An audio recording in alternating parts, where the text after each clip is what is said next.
เอาพี่น้อง เก็บยังบัด มาพี่น้องมาใส่ขี้ตักแตนเด้อปลาไหลข่อยการมาให้กินเงินกะแล้วแต่สิให้เถอะค่ะคนเลยว่าถ้าแล้วแต่สิให้ก็บ่ให้ฉันดีกลัวบ่มีเพราะว่าแล้วแต่สิให้เอื้อยเท่าไรก็ให้ว่าคนก็เลยว่าท่านละบ่ได้บ่มีเป็นตะนายเนาะนายก็อดเอาเด้อคนบ่มี ตะนายเนาะ คนไม่มีก็คือไม่มีเข้าใจไหมเวลามีก็ค่อยเอาตัวน้อยๆกระเต้นกับตัวน้อยเอาขาดีดออกน้ำได้ข่อยนะพี่น้องเอ้ยสิไปย่านใดเมื่อคืนกับฝนตกก็เลยโอ้บ่ไปเด้อว่าฝนตกเศร้าอยากนอนก็อยากนอน ฝนตกเมื่อคืนตกเลยเนาะ ตกเลยตอนหัวค่ำนี่บักแห้งๆใบยิบแล้วบักแห้งเลยแหละ คนไปก้านคืนนึงบ่คุณว่า มือแรงยังตกเอง ว่าย่างวง ตกตลอดเลยแต่ชม จะพ่อก็ไปหน่อยพ่อเขาแล้วเขาไปก่อนเราก็ท่านพ่อจะไปเรื่องไปทางใดแล้ว มันพายุเขา วันนี้ฮันบ่ต้องไปเดียวเด้อมาชวนคนไปเด้อว่า ก็ฟ้าหลังฝนสวยสม โอ้ยเอาเจ้าไปนั่งกับผู้นี้ทำบ่คนบ่ ฟ้า ได้ หลัง แต่ ฝ ดู น แล้ว เป็นอะไรเป็นอะไรเราไปนำจากสิบวันได้ตะ ก็ กั่ แล้วมันสิว่าบ่มีตั๊กแตน เอา แล้วสิว่ามีตั๊กแตนอยู่ว่าตัวคนไปผู้เดียวดีกว่า ซอยที่เฮ็ดแล้วนี่เจ้าจะตู่เนาะขึ้นว่ามันอะไรมาเอาที่เอาใส่ เอาก็ใส่ตัวใหญ่นะตัวน้อยก็บ่ใส่ โอ้ยตัวน้อยย่านพญาเขาใส่ได้ เวลาเขากินเขาจึงใส่เอา นางมนต์นั่นเราเฮ็ดหมดได้บ่ล่ะ บ่เวลาเขากินเขาจึงใส่เอาเวลาเขากินใส่ตอนกินน่ะนะ ใส่บนรถ พี่ใหญ่เด้อกูใส่นี่ใส่ตู้เย็นเด้อลงนี่ทำมาเด้อ ใส่รถพี่ยังลายถุงเขาก็อิ่มแล้วบวกพักจำเจียว ติ๊กแตนคือติ๊กแตนจะนับผืนว่าติ๊กแตนติ๊กแตนคือติ๊กแตนจะนับผืน ต้นใหญ่ ตู้เย็นเลย โอ้ยไปก้าวติ๊กแตนไปผืนจะต้องสร้างมันไปก้าว ฝือที่เขาจะเอาไม่เฮ็ดสารนี่บ่ได้ โว้ยต้องอาบ แล้วก็เต้นเคี้ยวนะแม่มันเป็นตำหญ้าน้องน้องมึง ติ๊กแตนเขียวนี่มันอยู่ตรงนี้คิ้ว ต้องอยู่ในพื้น เป็นติ๊กแตนมันน้อยๆนะพวกผืนจ้ะ เมื่อมันเด็กน้อยสองตัวนั่นเด้อ มันเต้นห้องลูกเจ้า เต้นเล่น เต้นใจเห็นอยู่เหรอ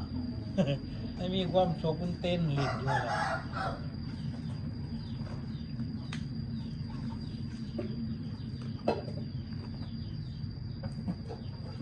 ถ้าเขาข้ามเขาไม่ได้เอาตัวน้อยๆแค่นี้ครับ ตัวน้อยมันกินแช่ได้ แซ่บอยู่ค่ะคือข้าม มันกินพันหูพันตา แมวน้อยๆน่ะมันบ่กล้ามานะถ้ามันหมดกัดตาเนาะ แม่มัน มันมีไฟแต่ได้แมวน่ะ นี่ไปแล้วนี่มันกัดตายหมดในขาเรามันโดดใส่ มันคัดเข่า แย่มันกัดแจกในตาแล้วโดดออกกันพอมันแบบฟ้อนเลื่อนๆมา โอ้มันจะกัด มันนี่กัดเนี่ยก็เลยให้ตาก็ได้แล้วไงไปอยู่ บัดแล้วบัดเถอะ คอยจะไปกัดถึงไปมันจับคอมันนะ มันโดดปื้อมาใส่เลยเขาจนตกใจโอ้วิงสีว่าไหว้แล้วหันไปนอนอื่นนอนตาเนี่ยค่ะ โอ้เงาอันต้นนี่เลื่อนแล้วก็มีอยู่ฉับว่าหนึ่งมันตั้งแต่โตนี่มงผักมันตั้ง ตัวยังมันจะคือเอาแล้วลงไปหลังสุ เป็น ด แคน นี่ยังก็ แม่งแค่โต ไม่แข็ง แม่งแข้ง แม่งบกขับคือว่า แมงแข้ง มันหมักอยู่ลำต้นคอนะแม่อันนี้นะต้นคอ แม่งแข็งยังแช่บ ต้นขี้เล็ก บ้านข่อยเอิ้นแมงตีมี ว่า แม่งเป็นแม่ แมงตีมี แม่ไม่ใช่ข้าโตอันนี้มันอยู่ แม่แต่ละบ้านก็เอิ้นบ่คือกันบางบ้านก็เอิ้นแมงแข้งคือกันแต่บ้านข่อยเอิ้นแมงตีมีมันหมักอยู่ต้นคอนะบางคอกับคล้ายๆลำไยมันส้มๆกันนะ แม่งแข็งก้นแดงนะ ทุกข้อ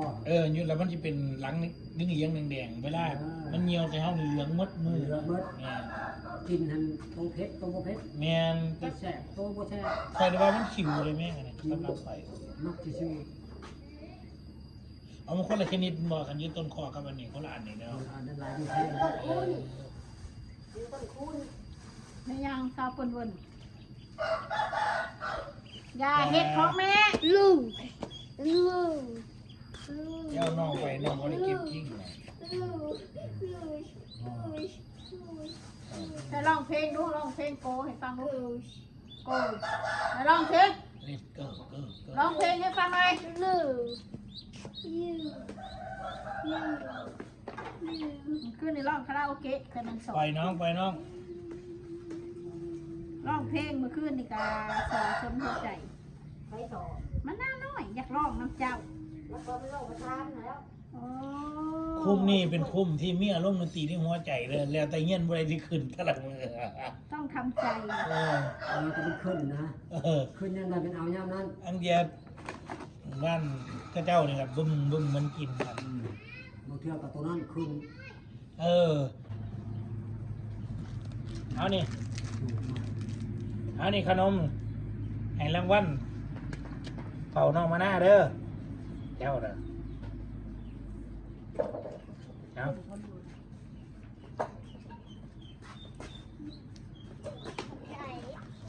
ไปหาอ้ายโอ้ยเปิดสิแล้วพี่น้องเอ้ย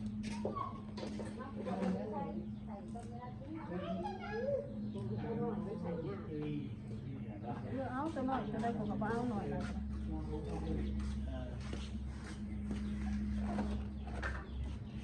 ปลาสีได้หรอแม่ แต่ เลี้ยงวันมาขาดจะไปเด้ออันมือ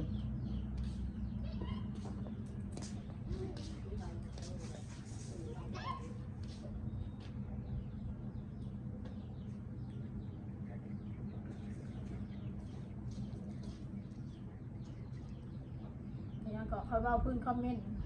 ว่าพื้นมาหน้าว่า50มีนางอันหนึงบ่แม่น50ดอก90กับ10เพิ่นว่าน่ะ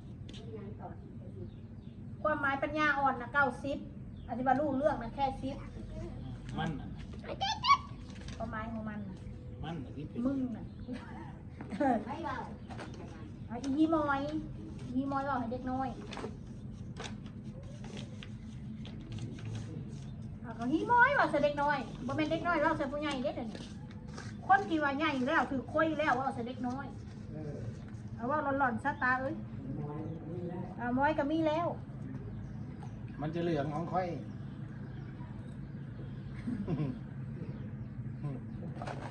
ขนาดเขาบอกว่าเฮาเป็นแม่เนี่ยเฮารู้ดีว่าลูกเฮาซำใด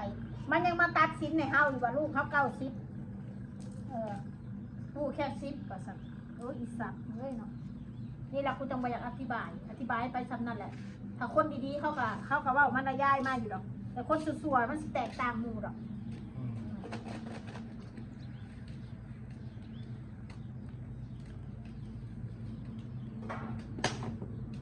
มึงสิมารู้ดีสับกูเรียกลูกกู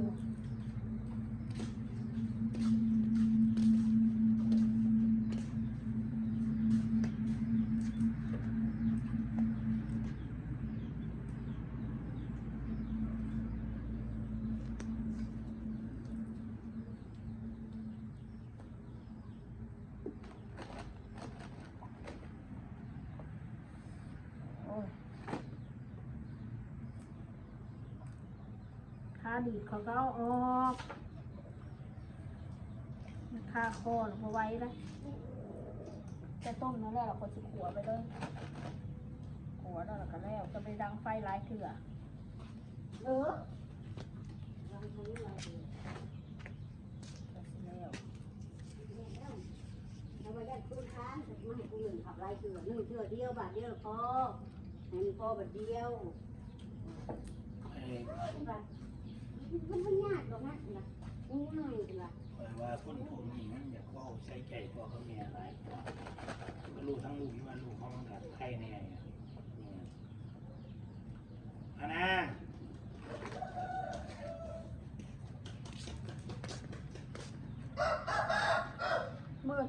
อีกแล้ว น้ำแล้ว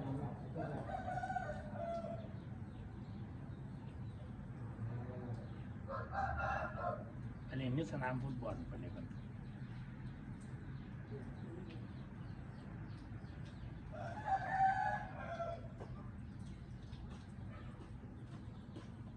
รอแดดใครย่างเนื้อน่ะมึงม้วนย่างก็ร้อนนะมาตัดหนูออกเดี๋ยวกับเดี๋ยวต่อยาว อืม ย่างเนื้อนี่ นี่มันคอผักเดี๋ยวมันเห็นตรงนี้ น้ำบ่ไหลเนาะบ้านเนาะเจ้าจัดการรถบ้าน เมื่อไรม้วนมาเลยต่อนั่นนั่น เรียกไปแม่ไป หน่อย เดี๋ยวมึงเล่าของสี่ก็ยังเล่าเนาะถ้าเป็นลูกกูไม่เลี้ยงเลย ฮะ ถ้าเป็นลูกกูไม่เลี้ยงเลย บอก อืม เอาลูกมึงเลี้ยงแล้วแต่แม่งแล้วนะ ความหมายมันมาอันนี้ไงเพราะลูกถ้ามีแต่กูก็เลี้ยงเลย เอาลูกมึงแล้วแต่ลูกกูเนี่ยเป็นค่าฮักกูก็เลี้ยง ตาบอดกูก็เลี้ยงลูกกู เพิ่นอยากบอกเคยใจเฮาคนจะลืมข้าวเนาะเพิ่นบอกว่าถ้าเป็นลูกกูไม่รู้กูจะเลี้ยงต่อหรือเปล่าก็ได้บ่ ลูกมึงอะน่ะบ่เลี้ยงก็แสดงมึงเป็นแม่มาแม่ที่บ่ได้เรื่องสีออกมาซื่อ ขนาดมายังไม่อย่าง ๆ เนาะ อืม มา ถ้าแสดงว่ามึงบ่มีความเป็นแม่ในโตเอาซั่นซะถ้ามึงคิดแบบนั้นนะ เอาวันนี้ล่าพี่น้องเขามันสีเหลืองเขามันสีเหลืองปลาหลาแล้วมาเล่นน้ำพี่น้อง ในถ้วยนะ มานะ เมื่อแซ่บ โอเคเอามาละสำหรับคลิปนี้ลาไปก่อนครับ ไปพี่น้อง บาย